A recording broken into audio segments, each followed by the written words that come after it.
taken by this feeling, baby, we're invincible. Hi guys, and welcome back to another episode of Rebuilding Notts County. As always, if you're enjoying the series, drop a like on the video, that would be tremendous.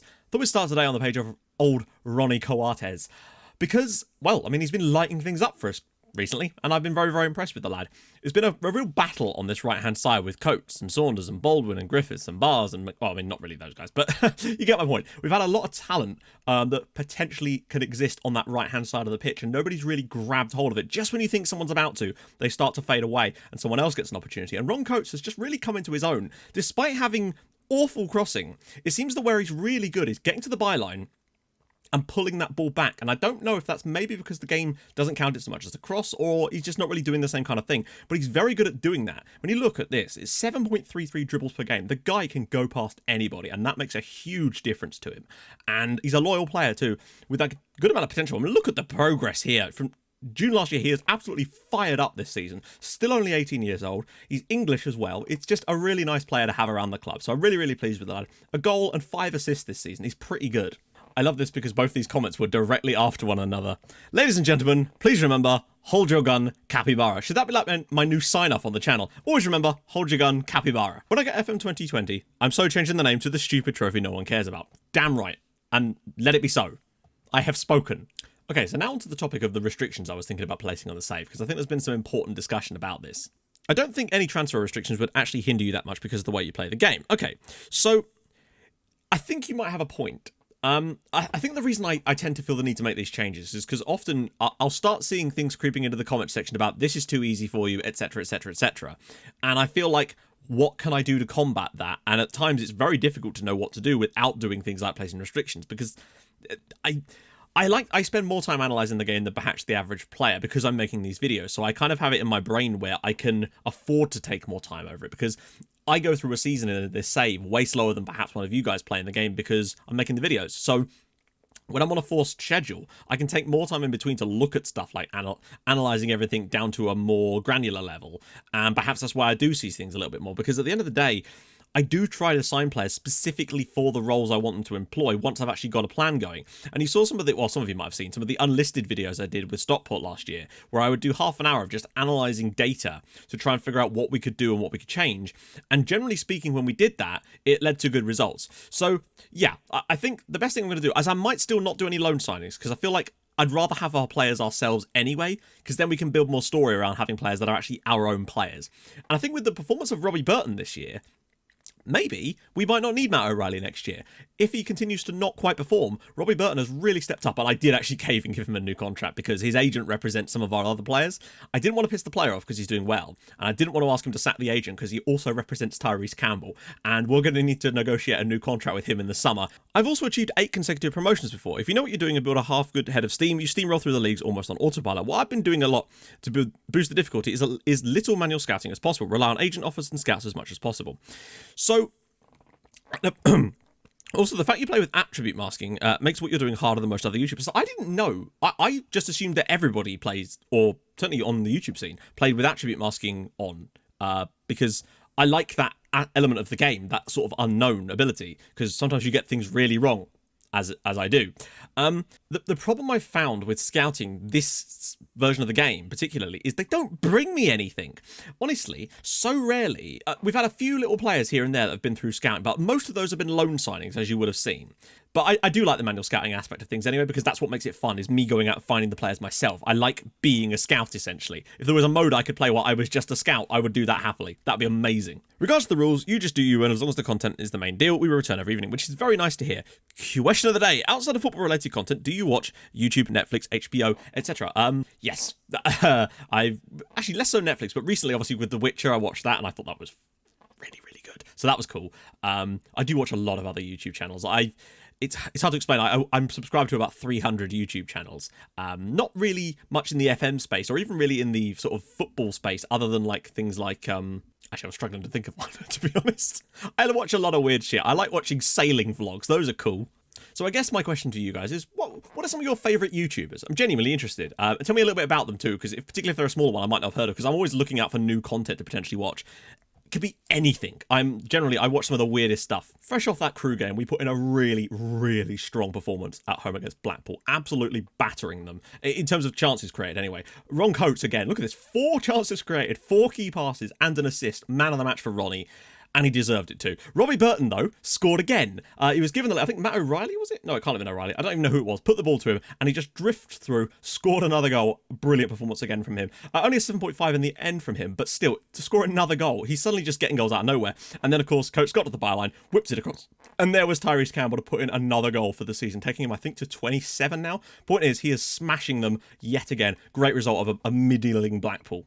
But then, unfortunately, things went a bit weird in the next game away at Cambridge. Away at Cambridge United. They got a lot of bookings in this one, didn't they?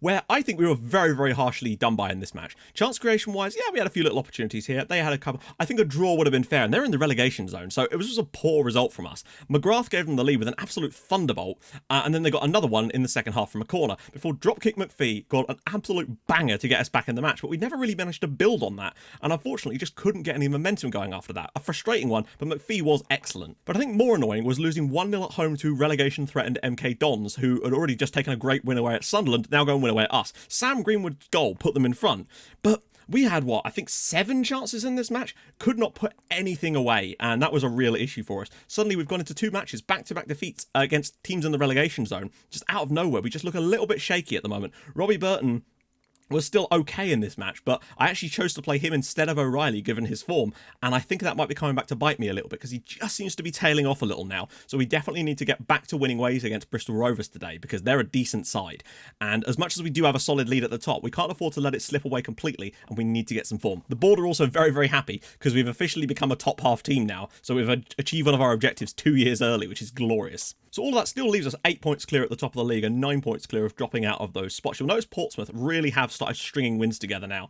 flying up the league. Stanislas is now the best average rating. Booty's got to pull his finger out here. And I think that Portsmouth will eventually end up as a comfortable playoff team after a relatively slow start, but they're really burning through it now. But you can see Cambridge United and the MK Dons were both down there, and both have beaten us. Bolton, unfortunately, are now relegated already. I mean, I can't believe it. Then again, even if they had their 12 points back, they'd still only have 17 at this point, so would still be firmly getting relegated. So, Hughesy is suspended, which is the last thing we need right about now, but that does mean that I'll happily drop Regan Booty back a little bit deeper. O'Reilly can come back in now and be nice and solid. And that means we're going to go with the standard 3 in the midfield, and I'm alright with that. They really do link up nicely. At the back, that's all fine. Coates, I'm happy to stick with. McPhee, that's fine. Unfortunately, someone else got a big injury, and I can't remember who it was. Oh yeah, Ian Saunders is going to be out with some fractured ribs, which is a shame because he's just starting to... Yeah, I want to give him some more game time, but he can't seem to stay fit. But let's... I think I might have already done the bench, but just to be sure, we'll do the bench again, just to make sure everybody is ready to go. So Culverwell, Oliver, Griffiths... Oh, he's back. Cool. Hegerber, Walker, Baldwin, and of course Bars. We very much need a response. This has to be, 2 very, very poor results for my money. Also, I talked to the board, and they've really gone all in on the youth stuff. They're upping the youth recruitment again, which I think will make it extensive, or something like that. Yep. And the board is the junior coaching budget is also going up to exceptional, which is very, very nice indeed. And lastly, they're spending £650,000 on new facilities and upgrading them. Finally, they're letting me do that. So that's really going to help us. Don't think it'll help us this time round, but next year it could potentially make a difference. It's been a very slow start to the game, but on the plus side, we do have an awful lot of the ball. And oh my goodness me, Ollie Clark has absolutely... I know we can't see that in real time, but I kind of want to try, because it looked to me like Ollie Clark's just gone, I'm going to murder you. So let's have a look, because Fleming gets the ball here, and then Ollie Clark looks like he just completely took him out. So he picks it up. He's sliding in from about 10 feet away. What's he doing? Right, well, now there's really very little excuse for not winning this match at this point. Tyrese Campbell, good first touch, is surely too deep. Oh! Coach is going to have a field day today, I sense. Dehaney, cross for Fleming. Tons of room for himself. Goes round, and he's all the way through, and a good save by Daniels. More of that needed. Maybe if we can just break the floodgates early, and then start to pile on the pressure from then on. And O'Reilly! Cleared. They're committing a lot of fouls so far. I wonder if this is one of these games where we could really just sucker them into conceding loads of free kicks for us. Campbell fires it in, and McPhee wide. We do seem to be getting at them now, creating little half chances here and there. We only need 1 to give ourselves the lead, though. Fleming driving through a few. He might go all the way, and a good save again by Daniels. Okay, chances coming for us now. And if Regan Booty can keep putting delicious passes in, whips one in again, cleared away. McPhee will get on the end of it. Might find the cross himself. It's gone for goal and tipped over. Come on, lads, we've got to do better than this. We're dominating them in every way. We just need to find one goal. It will hopefully break them down. Tyrese Campbell's having a great day, but Booty isn't, and that's a problem. Fleetwood are losing, though, so that's better. Screw it, I'm going to push it to attacking, just to try and really... Because I don't think they're going to be able to get any chances against us at this point. We're so dominant on the ball. We just need to keep throwing stuff at them, and hopefully we'll make the breakthrough. I think once we get one goal, we might be okay to really start breaking them down after that, but it's very important for us to get that first goal. And I thought Ogogo was about to concede a foul there. McPhee is going to shoot, isn't he? And Coates! Great save that time from Daniels. But that's now 12 chances in a row without scoring a goal from any of them. And that's a little bit of a worry. I'm going to swap it over and have O'Reilly play further up. It does worry me that we're 72 minutes in and still haven't managed to find a breakthrough, particularly with Sunderland winning. Akinola, over the top for... Oh, please leave it. He's going to be offside. Yeah, I don't know why he didn't leave that. Look inside, perhaps? Cleared. But no! If there was anyone that could do it, it was him. Oh, I'm going to be so disappointed if we don't come up with a win here. Dehaney. Oh, look at the space for Griffiths! Saved! Oh, God! One last good delivery from Regan Booty. 92nd minute. Whips it across. And it's going to be a free kick to Bristol Rovers, and they're going to get away with a point. And somehow we're still going to end up moving 10 points clear of dropping out the top spots. But that's a really frustrating result. When they get a man sent off after 15 minutes, you have to win the match. And Tariq Holmes-Dennis did a phenomenal job on us in that game. And I think that just plays into the confidence lacking over those last two matches. We were so good against Crewe and against Blackpool. And then against those poor sides, it just fell apart for us. And we really weren't able to rekindle it today. Again, solid performance in terms of creation, but could not score. That's 2 games in a row now. 12 chances without a goal. We've got to pick things up in the next game. Slightly easier, but not really given the form we're in. Let's push for it. Right then, we're back. So Fleetwood have really been... We'll go to the other menu, in fact. So Fleetwood have really slipped away now. They've actually now 4 points away from it. They've just been losing pretty poorly. I suppose they were a surprise to be where they are, but still. The main rivals...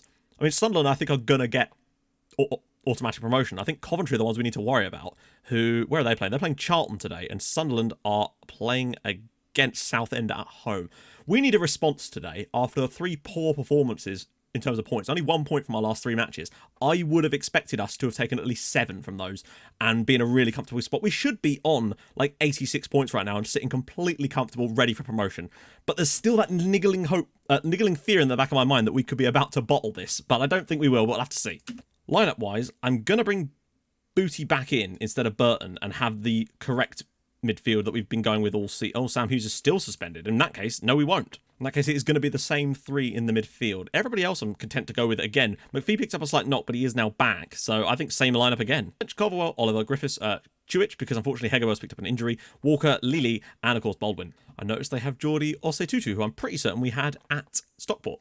This needs to be us showing something a little bit, because we were still good against Bristol Rovers, but they just defended incredibly well in the end, and we just didn't take our opportunities. But we need to make sure we're better than that. 2 games without scoring is unacceptable for us. Only 1 goal in our last 3 matches. Maybe we just need to get in front in a game. That's something we've not done for a little while, it would seem. Burton, oh! Wow, powerful strike from Robbie Burton. Maybe he'll be the hero again. Back for Dehaney, round the side for Coates. Go on, whip it across, mate. He's going alone! And cutting through, and somehow we've still got the ball. Dehaney again. Round the side for Coates again. Pulls it across again. Oh, he is dangerous in the box. We look impressive. We're looking like we're creating stuff. Booty picks it up. Coates, here we go. Takes on the right back. He's got to just go past him. He does, and it's a good save, and cleared away again. Nice work again. Having Booty there is such a creative force. Tyrese Campbell's in, and it can't be kept. Oh my God, another good chance. Don't even get that in. Rankin, and oh my goodness. Oh, what a ball again. Akinola's found Coates. Campbell's in the wrong position here, but Coates has got men around him. Can he go past? No, for once he's won us a free kick at least. We need a goal. We just can't seem to score goals all of a sudden. Just out of nowhere. We've just suddenly become incapable of scoring a goal. 1 goal in 4 games it would be if we don't score here. McGee tips it over. I mean, where's that come from? We really need someone just to grab us a scrappy one or something. Anything. Coates, go on, lad. Drive forward. They're not even attempting to stop him here. He's got pure pace. He's going all the way in, and he's gone for goal. Well, he had no choice. Sunderland 2-0 up now. And again, the match is just ticking away without us really offering much at the moment. Campbell. And it's down for Coates, and it's saved by Watson. Goes past his man. Over the side. Ron Coates is in again. Ron Coates, yes! Go on, Ronnie. Scunthorpe 0, Notts County 1. That is a massive, massive goal for Ronnie Coates. What a ball from Noel McPhee. Where did their left back go? McPhee, when he goes past, he cuts inside here. Suddenly the pitch just opens up. And Ron Coates is in acres here, but the fact is he's actually found the finish at the near post there. It's Scunthorpe 0, Notts County 1. A huge goal for Ronnie Coates.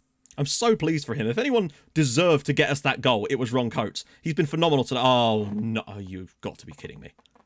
Oh, what a save. I mean, to be fair, that was a big chance for Scunthorpe. And once again, McGee has bailed us out there. We still don't look amazing in terms of taking our chances. To have scored one chance from like 18 opportunities is still bad over this period. But at least we've got it today. But we can't afford to let them have an equaliser.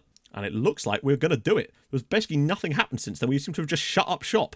And it might well be enough for us to get away with it. And McGee finally grabbed one towards the end there. Scunthorpe 0, Notts County 1. Ron Coates has just bailed us out massively there with a huge win that keeps us 10 points clear. That could be the win that basically seals our promotion. Ron Coates scores in the 69th minute, wins another Man of the Match award for himself. I'm really starting to like this guy's contributions to our team now. He's getting assists, he's taking people on, he's scoring goals now. There's a lot to like. All that said, we were still very poor. Portsmouth with another victory as they continue to fly up the league. But then again, it's still pretty tight in there, in all honesty. Fleetwood lose at home to Lincoln City. They are just plummeting at this point. They better make sure they still get in the playoffs. So it's going to have to be 2 more double livecom episodes because I'm not going to have time to do a full transfer window before New Year. So we're going to have to break the final bout down into 2 episodes. So we'll probably do Bolton and Shrewsbury off camera and come back for Peterborough and Oxford, and then maybe do a triple livecom to finish off the season with Doncaster, and most importantly, Sunderland and Lincoln. 3 away games. I think we had this before. Anyway, yeah, next episode, that's what it's going to be. We've sort of recovered from our slump slightly there, but we still look a little bit rickety. You know, only scoring 2 goals in our last 4 matches. That's poor from us. Anyway, if you've enjoyed this, and I hope you have, drop a like. That'd be tremendous, and I'll see you guys very soon. And as always, hold your gun. Capybara. Thanks for watching. Bye-bye.